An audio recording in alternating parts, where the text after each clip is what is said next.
বিরক্ত করার জন্য দুঃখিত। অ্যাকচুয়ালি আমি আপনাদের পাশের ফ্ল্যাটে নতুন উঠেছি, তাই পরিচিত হবার।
কেমন আছো তুমি?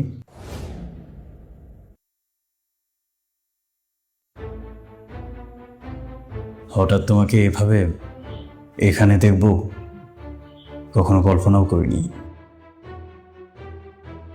তুমি কি আমাকে থেকে ভয় পাচ্ছ? তোমার ভয় পাওয়ার কোনো কারণ নেই। যদিও তোমার বাসায় এভাবে ঢুকে এসে আমি কাজটা ঠিক করিনি, তবে নিজের ভেতরে কৌতূহলটা আটকাতে পারছিলাম না। যদিও আমার জানার কোনো অধিকার নেই যে কেন তুমি আমাকে ছেড়ে চলে এসেছিলে, কিন্তু তারপরে খুব জানতে ইচ্ছে করছে কেন চলে এসেছিলে আমাকে ছেড়ে।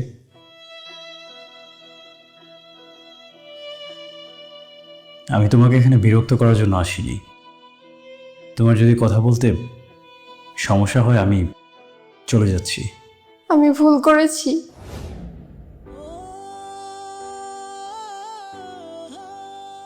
কি করেছো বললে?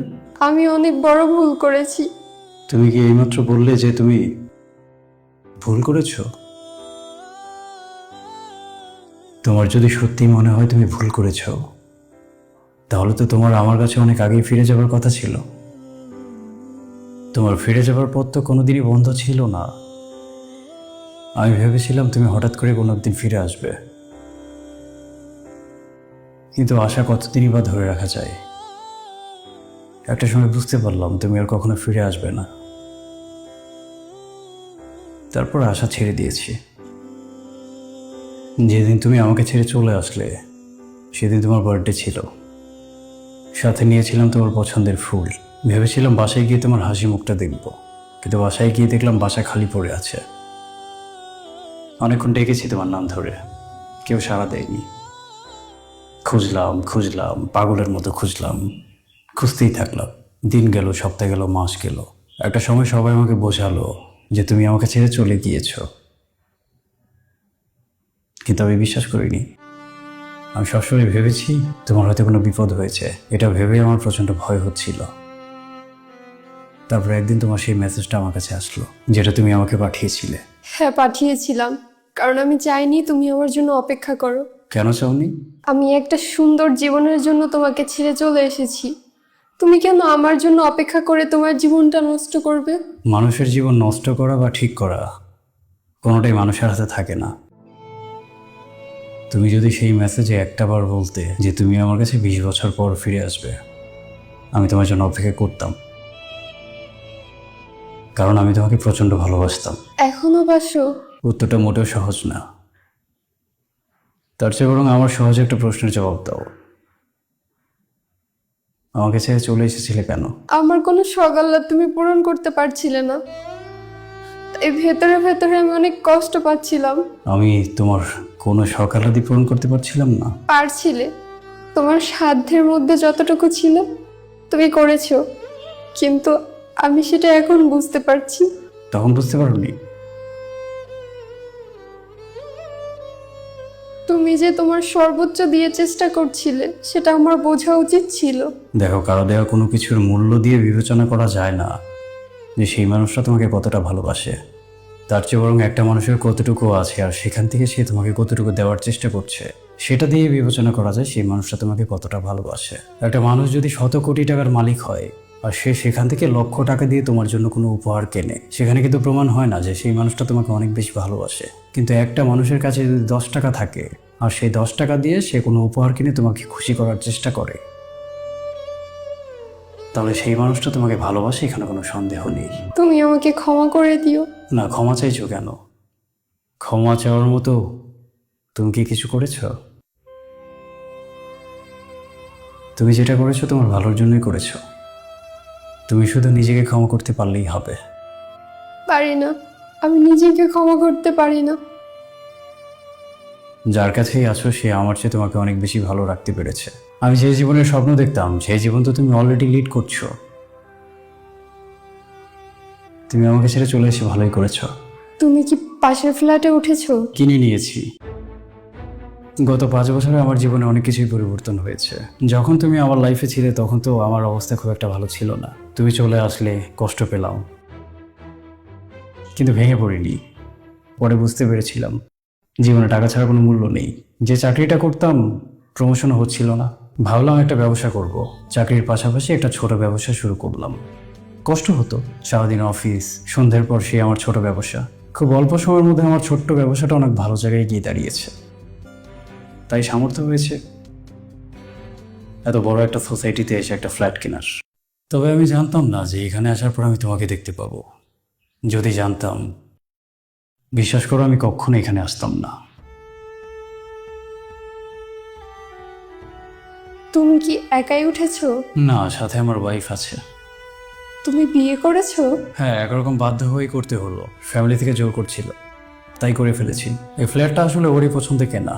এখানে আমরা আজই উঠলাম। ভাবলাম আশেপাশে যারা প্রতিবেশী আছে তাদের সাথে একটু পরিচিত হওয়া দরকার। অনেক যাবৎ লক্ষ্য করছি তুমি কাঁদছো, কিন্তু এই কান্না অনুশোচনার কান্না না। আমাকে ঠকিয়েছো, কষ্ট দিয়েছো, সেই ব্যথার কান্না এটা না। তুমি কেন কাঁদছো?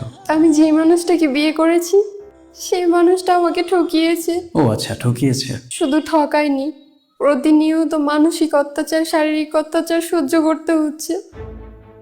আমি ওর টাকা পয়সা দেখে বিয়ে করেছিলাম ঠিকই, কিন্তু আমি জানতাম না ওর আরো 2টা পরিবার আছে। কি বললে? হ্যাঁ, তাকে বিয়ে করার আগে সে বলেছিল সে নাকি অনেক বড় একজন ব্যবসায়ী, কিন্তু আমি তাকে বিয়ে করার পর জানতে পারি সে ড্রাগ ডিলিং এর সাথে জড়িত এবং সেও একজন নেশাগ্রস্ত মানুষ। এই বাসাটাতে আমি একাই থাকি।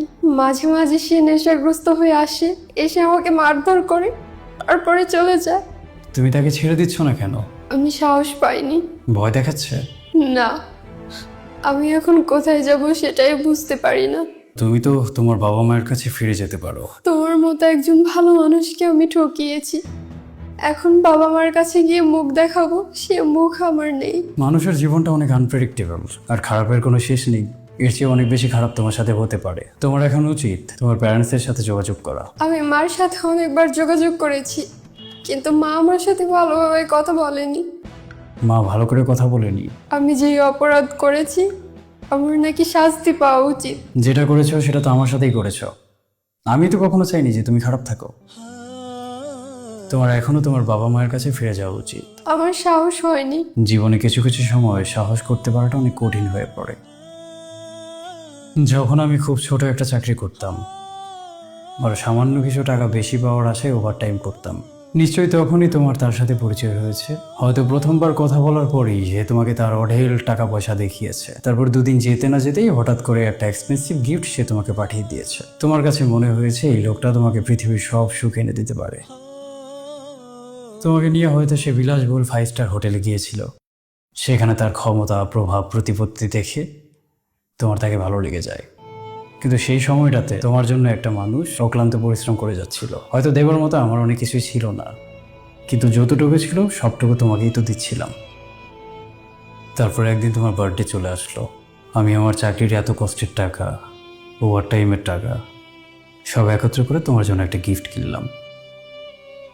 সেই গিফটটা নিয়ে বাসায় ফিরে দেখি তুমি বাসায় নেই। আমি তোমার জন্য একটা সারপ্রাইজ প্ল্যান করেছিলাম, আর তুমি তার সাথে প্ল্যান করে আমাকে ছেড়ে চলে গেলে। তোমার বার্থডের দিনই নিশ্চয়ই তোমরা বিয়ে করেছো। হ্যাঁ, তুমি এখন যেহেতু অন্য কারো স্ত্রী, আমার এখানে আসাটা মোটেও ঠিক হয়নি। আমি এখন আসি। মারিয়া আমার জন্য অপেক্ষা করছে। মারিয়া আমার ওয়াইফ। ওর সাথে তোমাকে পরিচয় করিয়ে দেওয়াটা সম্ভবত ঠিক হবে না। যদি সম্ভব হয় কখনো মারিয়ার সাথে কথা বলো না। আমার প্রাক্তন স্ত্রী আমার ফ্ল্যাটের পাশের ফ্ল্যাটে থাকে, সেটা জানতে পারলে নিশ্চয়ই ওর রাতের ঘুমটা ভালো হবে না। আমার কাছে এই মুহূর্তে শুধুমাত্র ওর ভালো থাকাটাই ম্যাটার করে। তাছাড়া কে ভালো আছে, কে খারাপ আছে, কে কষ্টে আছে, সেটা আমার কাছে ম্যাটার করে না। কারণ আমার খারাপ সময় শুধুমাত্র ওই আমার পাশে থেকেছে। আমি দোয়া করি তুমি অনেক সুখী হও। আমি আসি। আচ্ছা, আমি এখন কি করব?